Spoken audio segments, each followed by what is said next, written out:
गजांतलक्ष्मी ही हिंदू धर्मातील समृद्धी, संपत्ती, ऐश्वर्य आणि सुपीकतेची देवता लक्ष्मीचे एक अत्यंत महत्त्वाचे आणि शक्तिशाली रूप आहे. गज म्हणजे हत्ती आणि लक्ष्मी म्हणजे संपत्तीची देवी अशा दोन शब्दांपासून गजलक्ष्मी हा शब्द बनलेला आहे. या रूपात देवी लक्ष्मी कमळावर बसलेली असते आणि तिच्या दोन्ही बाजूंना हत्ती असतात. हॅलो, कसे आहात सगळे? मी अनघा A.जवळ या आपल्या चॅनलवरती पुन्हा एकदा तुम्हा सगळ्यांचं स्वागत आहे.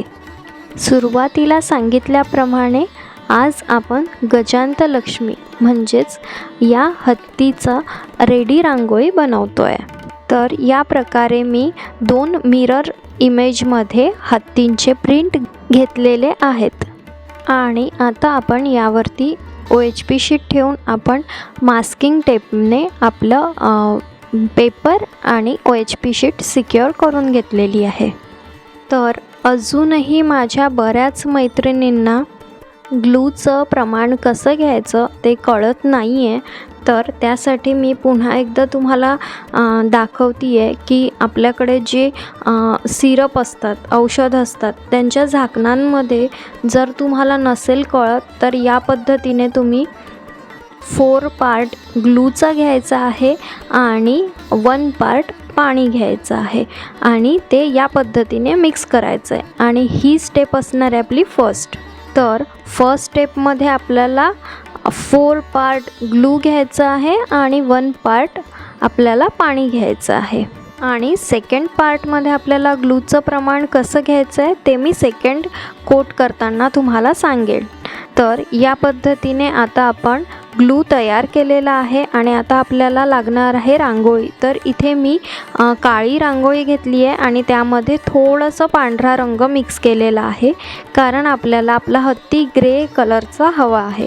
त्यासाठी मी पांढरं थोडं काळ्यामध्ये मिक्स करून या पद्धतीने आपली फर्स्ट लेअर कंप्लीट करून घेतलेली आहे. तर जिथे जिथे आपल्याला ग्रे कलर द्यायचा आहे तिथे ग्लू लावून आपण आधी ग्रे कलर केलेला आहे आणि नंतर आपण कलरचे पार्ट्स करून घेतलेले आहेत. आणि आता अर्धा तास छान वाळल्यानंतर आपल्या रांगोळीला अर्धा तास छान वाळू द्यायचं आहे. अजिबात घाई करायची नाही आहे. तुम्ही फर्स्ट कोट करून तुम्ही त्याला छान अर्धा तास वाळू द्या. तुम्ही दुसरे काम करून घ्या तुमचे असलेले आणि नंतर तुम्ही सेकंड कोट करायला घ्या. तर सेकंड कोटमध्ये आपलं ग्लूचं प्रमाण कसं असणार आहे तर 3 पार्टमध्ये आपल्याला ग्लू घ्यायचं आहे आणि 2 पार्टमध्ये आपल्याला पाणी घ्यायचं आहे. म्हणजे सेकंड कोट करत असताना आपलं ग्लू थोडं पातळ असणार आहे आणि त्यानंतर आपल्याला अलगद हाताने ग्लू लावायचा आहे. ब्रश खूप घासायचा नाही आहे आणि अलगद हाताने ग्लू लावून आपल्याला सेकंड कोट फर्स्ट कोट सारखंच करून घ्यायचं आहे. रांगोळी टाकत जायची आहे आणि त्याला छान प्रेस करून एक्स्ट्रा रांगोळी काढून घ्यायची आहे. आणि यालासुद्धा आपल्याला अर्धा तास छान वाळू द्यायचं आहे आणि त्यानंतर आपण हत्तीवरती दुसरं काम करायला घेणार आहे. तर आता आपला सेकंड कोटसुद्धा छान अर्धा तास वाळून गेलेला आहे आणि आता आपण यावरती स्टोन वर्क करणार आहे. तर माझ्याकडे या पद्धतीचे थोडे स्टोन्स आहेत. तुम्ही हे मिशोवरनं किंवा ॲमेझॉनवरनं कुठनंही घेऊ शकता. तुम्हाला इझिली मिळून जाईल.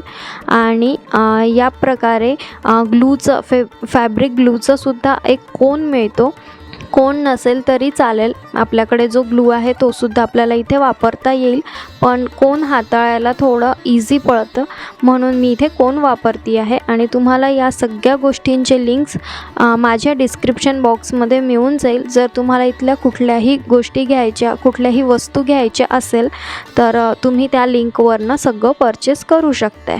आणि या इथे आपण हत्तीला जो काळा रंग वापरलेला आहे म्हणजे काळ्या रंगाची जी रांगोळी वापरलेली आहे ती मी जी वेस्ट रांगोळीपासनं जे रांगोळीचे कलर्स बनवलेले होते त्याचमधला हा एक काळा रंग मी आज वापरलेला आहे. तर तुम्ही इथे बघू शकताय की आपला तोसुद्धा व्हिडिओ आपल्या चॅनलवरती आहे. ज्यांनी कोणी बघितला नसेल तर तो व्हिडिओसुद्धा तुम्ही जाऊन बघा की आपण कशा पद्धतीने वेस्ट रांगोळ्या आपल्या परत आपण वापरू शकतो. तर या पद्धतीने माझ्याकडे कट मिरर्ससुद्धा आहेत. तर या इथे मी या पद्धतीचे मिरर्ससुद्धा लावून घेते आहे. आणि आपला हत्ती बनल्यानंतर इतका सुंदर दिसत होता, तो इथे कॅमेरा त्याला जस्टिफाय करू शकत नाही आहे. तो खूप सुंदर दिसत होता आणि मला तो रांगोळी म्हणून टाकायला तर आवडलाच, पण मला तर त्याला बघून असं वाटत होतं की त्याला फ्रेम करून जर मी भिंतीवर लावला तरी तो खूप सुंदर दिसेल. इतका सुंदर हा आपला हत्ती बनवून तयार झालेला आहे. तर या इथे मी इथे 3D आउटलायनरचा सुद्धा वापर केलेला आहे. बॉल चेन जर असेल तर तुम्ही त्याने सुद्धा डेकोरेट करू शकता आणि तुमची क्रिएटिव्हिटी दाखवू शकता. मी इथे बॉल चेनचा वगैरे यूज केलेला नाही आहे. मी इथे 3D आउटलायनर आणि हे सगळे कट मिरर्स आणि हे छोटे छोटे जे स्टोन्स आहेत त्यानेच याचं पूर्ण डेकोरेट केलेलं आहे मी या हत्तीला. तर या पद्धतीने मी सगळे स्टोन्स लावून घेतलेले आहे आणि त्यानंतर मी 3D आउटलायनरने सगळे छोटे छोटे डॉट्स वगैरे इथे करून घेतलेले आहेत. तर तुम्ही इथे बघू शकता मी मिररच्या अवतीभोवती लाईन्स केलेल्या आहेत, त्यासुद्धा मी 3D आउटलायनरनेच केलेले आहे. तुम्ही इथे कलरचे जे 3D आउटलायनर्स मिळतात आपल्याला त्याने सुद्धा डिझाईन बनवू शकता वेगवेगळ्या. तर या पद्धतीने मी डिझाईन्स बनवून घेतलेल्या आहेत. आणि गजांत लक्ष्मी म्हटलं तर या इथे हा हत्ती पांढऱ्या रंगाचा सुद्धा असतो आणि सोनेरी रंगाचा सुद्धा असतो.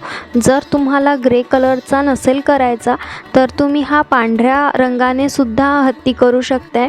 आणि गोल्डन कलरचा सुद्धा तुम्ही गोल्डन कलर आपल्याकडे नसेल रांगोळीमध्ये तर पिवळा रंग जो येतो, थोडा डार्क असा ऑरेंजकडे जाणारा जो रंग येतो त्यामध्ये थोडं पांढरा रंग किंवा मग पिवळा आणि ऑरेंज असा मिक्स करून सुद्धा तुम्ही हा हत्ती बनवू शकताय.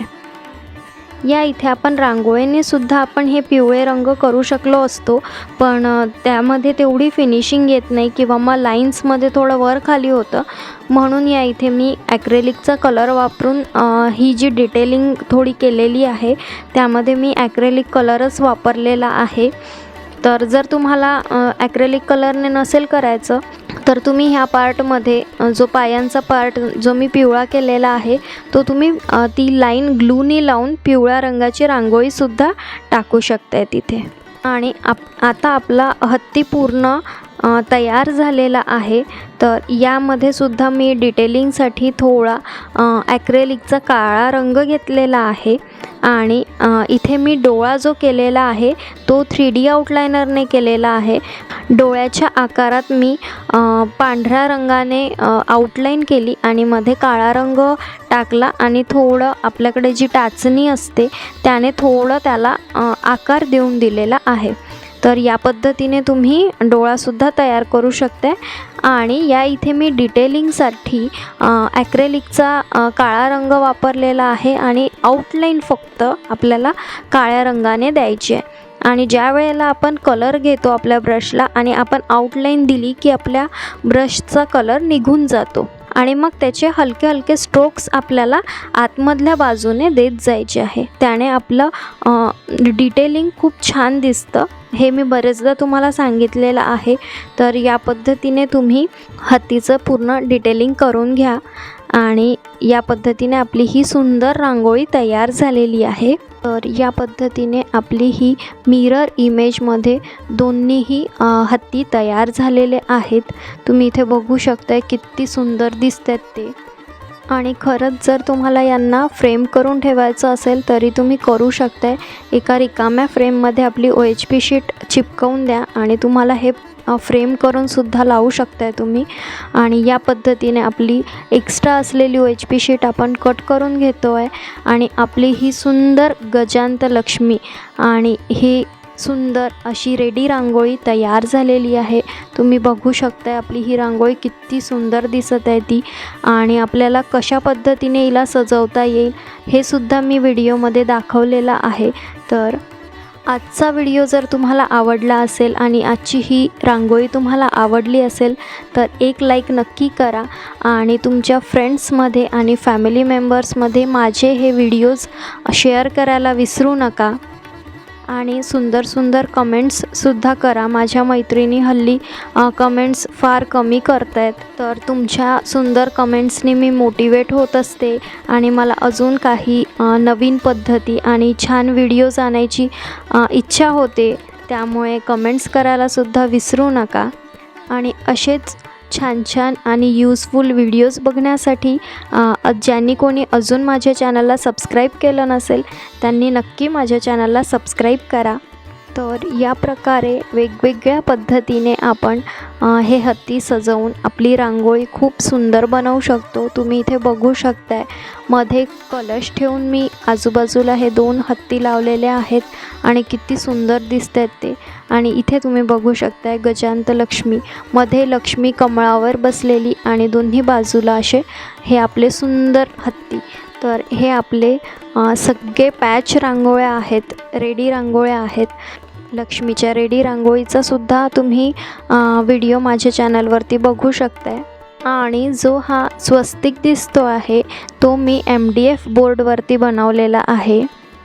तर ह्या सगळ्या ज्याही रांगोळ्या मी इथे डेकोरेट करायला वापरलेला आहे त्या सगळ्यांचे व्हिडिओज माझ्या चॅनलवरती आहे. तुम्हाला जी कुठली रांगोळी आवडत असेल ती नक्की तुम्ही जाऊन बघा.